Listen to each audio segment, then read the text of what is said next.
அன்பு உறவுகளுக்கு வணக்கம். வீடு வீடாக சென்று சிறிய சிறிய பொருட்களை வியாபாரம் செய்கிற ஒரு சிறுவன் எல்லா வீட்டு கதவுகளையும் தட்டி வந்து வியாபாரம் செய்கிறான். நிறைய வீடுல வாங்கல. கடைசியா ஒரு வீட்டை தட்டுகிறான். அங்கே ஒரு இளம் பெண் வந்து கதவை திறக்கிறார்கள். அந்த பெண்ணிடத்துல ஏதாவது பொருள் வாங்கிக்கிங்களேன் அப்படின்னு கேட்குறான். அந்த பெண் இதெல்லாம் எங்களுக்கு தேவையில்லை என்று சொல்லுகிற நேரத்தில் தயக்கத்தோடு ரொம்ப பசியா இருக்கு, எனக்கு ஒரு டம்ளர் தண்ணி குடிப்பீங்களா என்று கேட்கிறான். உள்ளே சென்ற அந்த பெண் ஒரு டம்ளர் முழுவதும் பாலோடு வந்து அந்த சிறுவனுக்கு உதவி செய்கிறாள்.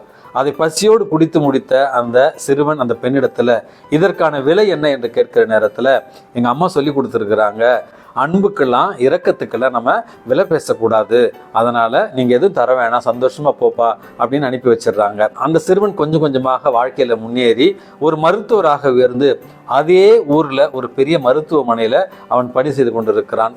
அந்த மருத்துவமனையில ஒரு பெண் வந்து அனுமதிக்கப்படுகிறாள். நோய் காரணமாக 2-3 வாரங்கள் கழித்து அதிதீவிர சிகிச்சைகள் செய்கிறார்கள். கடைசியில் குணமடைகிறாள். அதற்கு பிறகு அந்த பெண்ணுடைய இந்த மருத்துவ செலவுகளை பார்த்த அந்த பெண் அதிர்ச்சி அடைகிறாள்.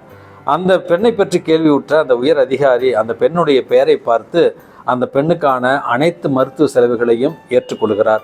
இதை அறிந்த அந்த பெண் எனக்காக உதவி செய்த அந்த மருத்துவரை நான் பார்க்க வேண்டும் என்று சொன்ன நேரத்தில் அந்த மருத்துவர் வருகிறார். இந்த பெண் அவருக்கு நன்றி சொல்லுகிறார். எனக்காக நீங்கள் செய்த இந்த பேர் உதவிக்கு நன்றி என்று சொல்லுகிற நேரத்தில் அந்த மருத்துவர் சிரித்து கொண்டே சொன்னாராம், அம்மா 20 வருடங்களுக்கு முன்பாக எனக்கு நீங்கள் ஒரு டம்ளர் பால் கொடுத்து உதவி செய்தீர்கள், அந்த உதவிக்கான பிரதி உதவி தான் இந்த ஒரு சின்ன உதவி அப்படி என்று சொல்லி அந்த பெண்ணுக்கு நன்றி சொன்னாராம். அன்புமிக்கவர்களே, உண்மையான அன்பிற்கு ஈடு இணை எதுவுமே இல்லை. அன்பை நாம் விதைத்து கொண்டிருக்கிற நேரத்தில் என்றாவது ஒரு நாள் நமக்கு அது ஆசீர்வாதமாக திரும்பி வரும். இந்த நாள் உங்களுக்கு இனிய நாளாகட்டும். வணக்கம்.